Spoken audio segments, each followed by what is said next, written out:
Hello and welcome to the Summer Biking Mini Clinic. I'm going to share my screen and we will get right to it. There we go.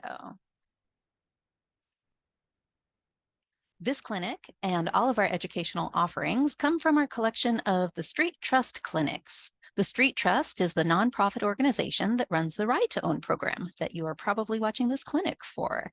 This is a shortened version of our regular Summer Bike Commuting 101 clinic and doesn't include all the general bike commuting things that we covered at Ride to Own orientation. So hopefully you'll remember all the reasons why biking for transportation is so awesome, so healthy, and so much cheaper than driving, et cetera, et cetera, et cetera. I'm Maddie Carlson. My pronouns are she, her, and I'm the Education and Engagement Director at the Street Trust.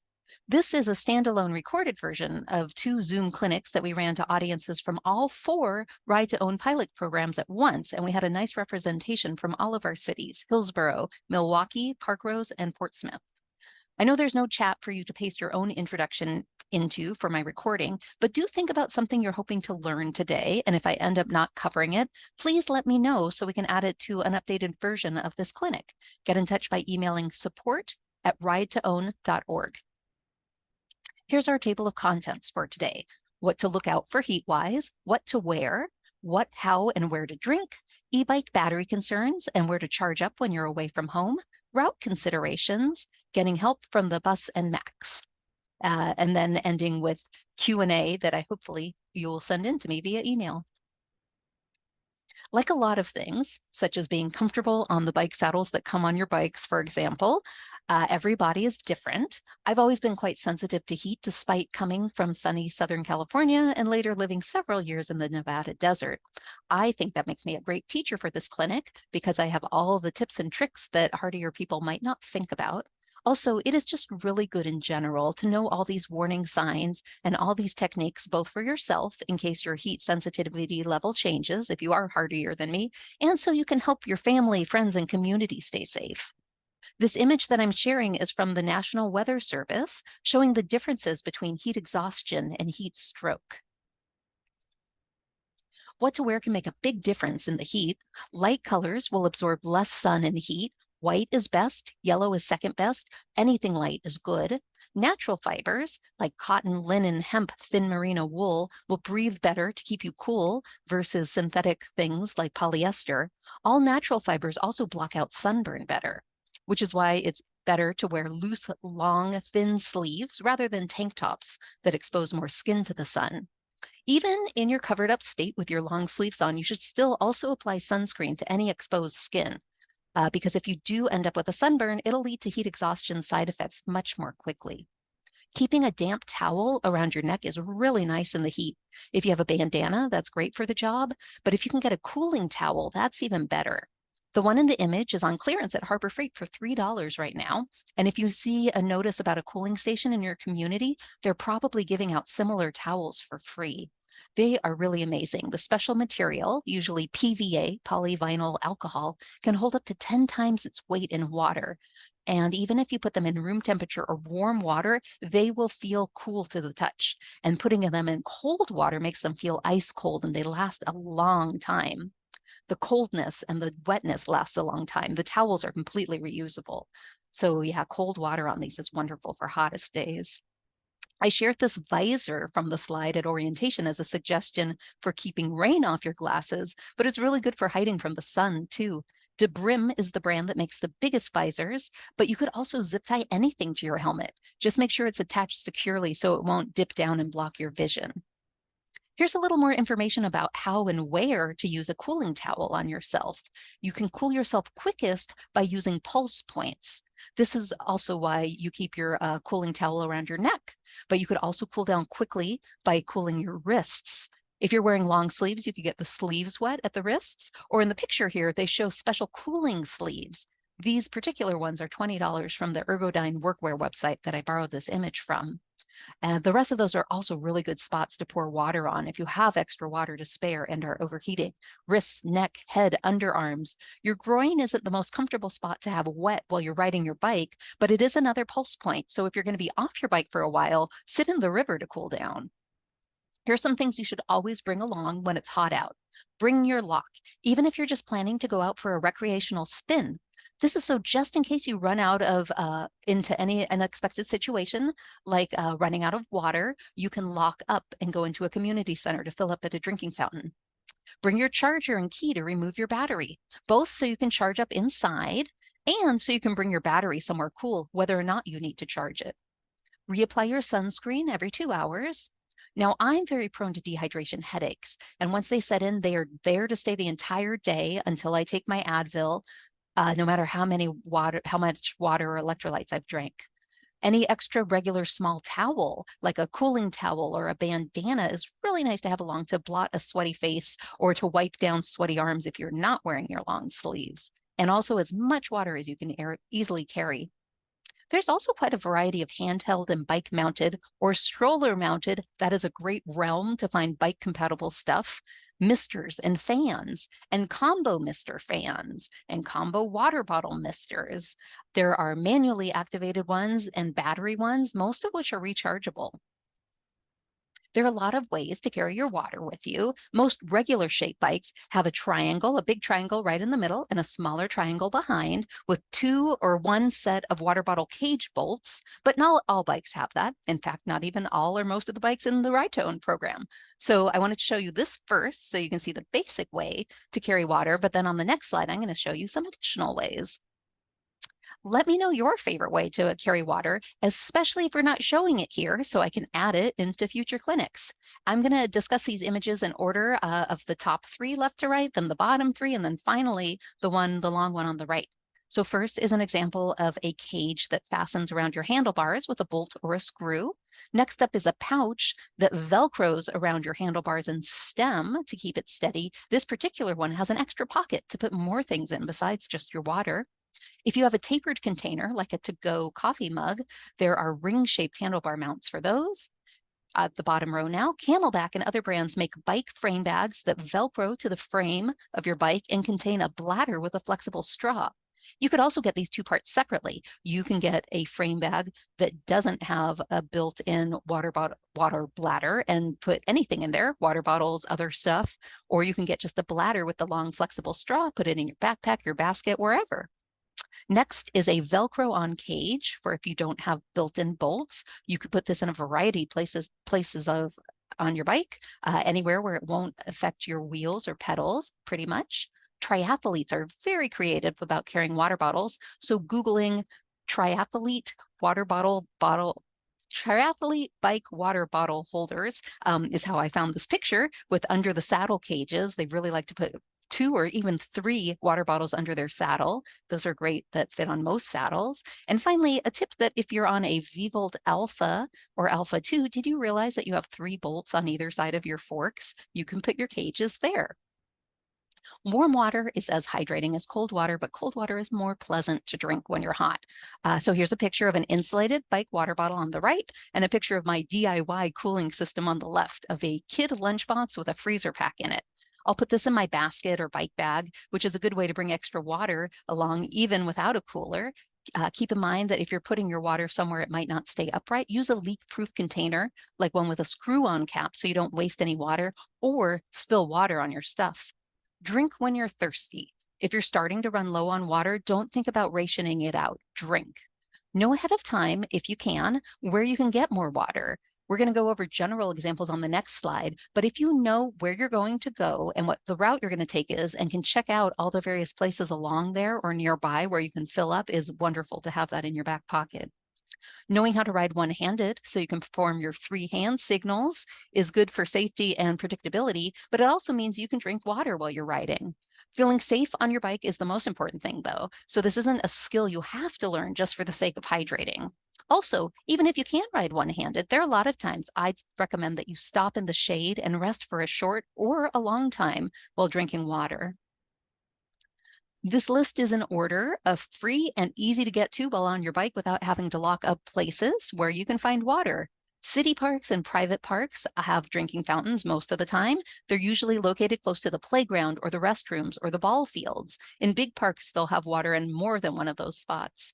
If you're in Portland, especially in the center of Portland, there are 52 Benson bubblers, the kinds with 4 spouts, and 74 single spout ones. There's a nice map that you can find by Googling Peabot bubblers, where you can also read about how fresh the water is and that they're routinely cleaned. What I like to do is use my thumb on the nozzle to direct the flow from the Benson bubbler and a big arc so I can fill up my water bottle from them.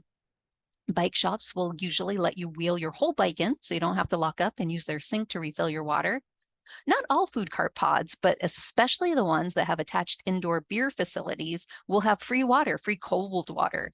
Even the ones that don't have beer places might have water, like at Cartlandia, which is close to our Milwaukee participants and is now called the Springwater Cart Pod.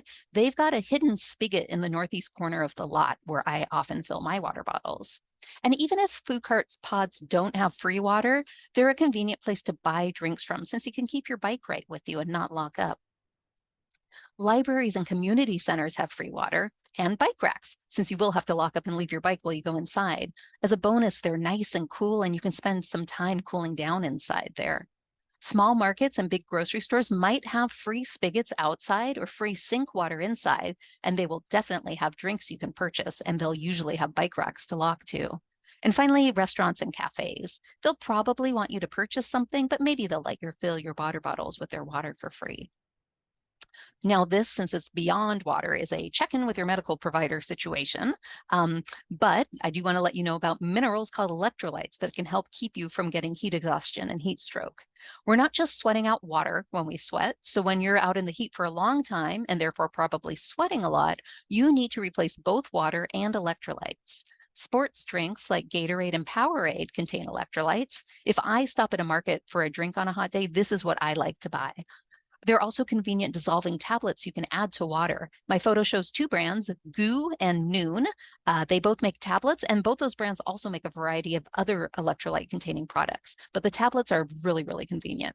If I'm going to have a long day, I'll usually drink a big glass of water with a tablet in it ahead of time, as well as bring the little container with me and add one to my water bottle in the middle of the day. Salt pills or salt capsules are more old school, and they only contain 2 electrolytes, sodium and calcium, if you remember high school chemistry covering NaCl, whereas the other products will have more electrolytes like potassium, magnesium, and phosphate. But a lot of people, like me, in the hottest part of summer, find that they cope best and do not get daily headaches when we take a salt capsule each day, in addition to doing all the other hydrating stuff. Just like drinking water when you're thirsty, rather than trying to stretch it out, use that bike battery. Use more assist than you usually would to keep yourself out of the heat, out in the heat less time and working less hard. But also know that your range will be affected by the heat. Manufacturers say you'll get 10% less range when it's very hot and very cold, though I do want to warn you that in practice, a lot of people experience more like 30% less in range, both hot and cold. I took a poll at this point in our live clinics, and we were pretty spread across the board in experiencing a drastic reduction in range versus thinking it was about the same versus not even noticing if it was different or not. So your mileage may vary. Range is such a variable thing in any weather, based on hills, how much stuff you're carrying, what level of assist you're using, how smooth your pedaling cadence is. Being strategic can help your range, like slightly using less assist when it's cooler in the morning to save up for later, or for our electric riders who have both assist levels and gears, shifting more often to make sure their pedaling cadence stays the most efficient. If you're going inside for more than just a couple minutes, think about removing your battery and bringing it inside with you so it'll last longer. And now you might remember from orientation, charging at room temperature. I know it is a time suck, but remember that it makes a huge difference in how many years your battery will last if you let it cool down to room temperature before you plug it into charge. You can drape your cooling towel over your battery to help speed up this process a little bit. It's fine for your e-bike and battery to get rained on or to get wet from that water you're pouring over your head and other important pulse points, but it's not meant to be fully submerged. So do use caution if you're going to go somewhere really wet, like riding through a fountain. On the right, I've got the best practices stat we shared at orientation.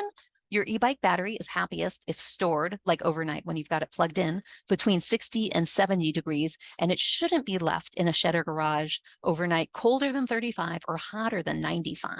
This both helps keep your battery alive longer, as well as prevent fires in the summer.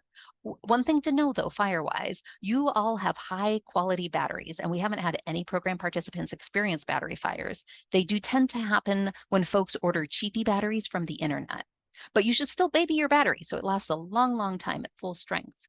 You'll probably notice any other electronics are affected by the heat as well, and they might even shut down or act sluggish. I usually keep my iPhone up on my handlebar so I can see the map and get my directions while I'm on the go, but it's exposed to all that sun. So I've taken to draping my cooling towel over it. I'll take it off my neck, put it on my phone for a minute, then put it on my neck, and that keeps it from getting sluggish and from turning itself off. I would love to grow this list of ideas of where to charge up away from home. So please email me if you've got some suggestions. It's pretty similar to our where to get water list. With free places folks are welcome to hang out for an extended periods of time at the top, like libraries, community centers, bookstores, mall food courts, and cafes. There are outdoor outlets here and there, and some of them are listed in the Outlet Finder app, which you can find both in the iPhone App Store and Google Play. Do feel free to download that app and add more outlets as you find them. All of these crowdsourced kinds of apps are only as good as the feedback they get. Some e-bike riders like having a little outlet tester with them. Here's one for $6 at Harbor Freight called Electrical Receptacle Tester. And these are really nice to check if public outlets are turned on or not. It's much quicker than taking your charger out of your bag, plugging in your e-bike, and then waiting to see if it charges or not. This battery tester will tell you right away whether it's on and worth trying to use. For regular non-e-bikes at this part of the clinic, I say go slow, but I want you to move your e-bike fast by upping your assist level and move your body slow so you're not exerting as much. So move fast, pedal slow, or spin more. If you can vary your route though to take advantage of shady streets, do that. Also memorize where those shady streets are for avoiding them in the winter. These will probably be the same streets that might never see the sun and never lose their coating of ice, and you'll want to avoid at that time of year. For a lot of our wider streets, the tree canopy on the edges doesn't create shade in the middle of the street and is only shading the parked cars, but it's probably also shading the sidewalk. When I'm on my regular bike, I will ride along the sidewalk in that shady area at walking speed. However, e-bikes aren't allowed to be ridden on the sidewalks in Oregon. So to follow the letter of the law, it makes a nice difference if you take a block and just walk in the shade of that sidewalk with your e-bike. You are allowed to walk your e-bike on the sidewalk, and that's a good way to cool down, but keep your movement going. I want to stress that even the littlest patch of shade can make all the difference. Every time you stop at a red light, get in the shade if you can, and just get your head in the shade if you can. It feels good, and it is one of those all-important pulse points. Of course, if you're the only vehicle at the intersection, the light might not turn green for you if you're not stopped on the loop detector. So it's nice if there's someone in a car also waiting at the light, so you're free to wait away from the loop and in the shade. Or if there's a pedestrian button, go push that button and then wait in the closest shade. I know I said we'd skip over things we covered in orientation, but I want to remind you of one thing from the bike law section so you can take advantage of it. In case you don't remember, we have this fairly new stop as yield law for bikes, which means as long as no one else is approaching the intersection, you can treat any stop sign like a yield sign. It is very nice not having to come to a complete stop when you're trying to minimize your time out in the heat. The V-Volt Alphas and Alpha 2s in the Ride to Own program fit on the TriMet bus rack. That is 75 of our 90 e-bikes. If you Google how to put your bike on a TriMet bus rack, like I titled this slide, you will find both the TriMet webpage with a photo tutorial and an awesome video from our friends at Community Cycling Center. One additional thing to think about is removing your battery before the bus arrives so you can bring it inside with you, inside that cool bus. And then there's the Max too. The 75 V-Volts fit on the hooks. There is a variety of hook distances from the ceiling of the Max. And for the closest ones, you will fit, but you might have to angle your wheel as you're hanging it and then angle again as you take it out. The 15 electric XP 3.0s in Portsmouth have tires that are much too wide for those hooks, so you'll need to stand with them in the bike area or sit with them right next to the bike area. And for the 15 electric Expedition cargo e-bikes, cargo bikes aren't technically allowed on the Max, but there are a lot of cargo bikers who regularly are able to ride with them. In terms of routing, when taking transit on a super hot day, you might want to stray a bit from what TriMet Trip app planner thinks is your best route. I'm not really a fan of transferring buses in any weather, I have to say. So if I can avoid that, I will. I don't want to wait for a second bus. I just want to get home. And what I might do is find a bus that drops me off close-ish to home, especially if it's somewhere with a shady and a downhill ride to get the rest of the way home, rather than taking that best route that gets me right there, since I've got my bike with me. I do know all my close to home bus lines pretty well and could probably do this trick from pretty much any part of town, figuring out what would get me close enough with a flat or downhill ride. But if you can't automatically think of how you would do this, do a little research. How I would do this research is turn on the transit layer on Google Maps and zoom in enough so I can see all the bus stops, like in the picture on the left. Then I drag the map around to areas I have a feeling I'd be comfortable riding home from, like flat or downhill or especially shady. In my case, I would also look for just anything on my side of I-205, so I'd know I wouldn't have that big sunny exposure of going uphill, downhill over the freeway, and hover the mouse over the bus stop to see which lines stop there. Next, I'd go over to the TriMet website and look up on the map the schedule and the map for that bus to see where I could catch that bus to get towards home. This particular bus in my example doesn't run on weekends, and I see that by scrolling down just below the map there. So also definitely check the schedule. But this would work really well for lots of areas close to that bus line in Hillsborough on a weekday. For the Max, you can get similarly creative, especially if you live near the end of the line, like in a city like Hillsborough or Milwaukee, hint, hint. I would overshoot my stop to the end of the line if it was a flattish ride home from there, or easy ride home, so I could take an extra long air-conditioned Max ride and have extra time for getting off the train at the end of the ride, since they stop for, I think, like 20 minutes at the end of the line.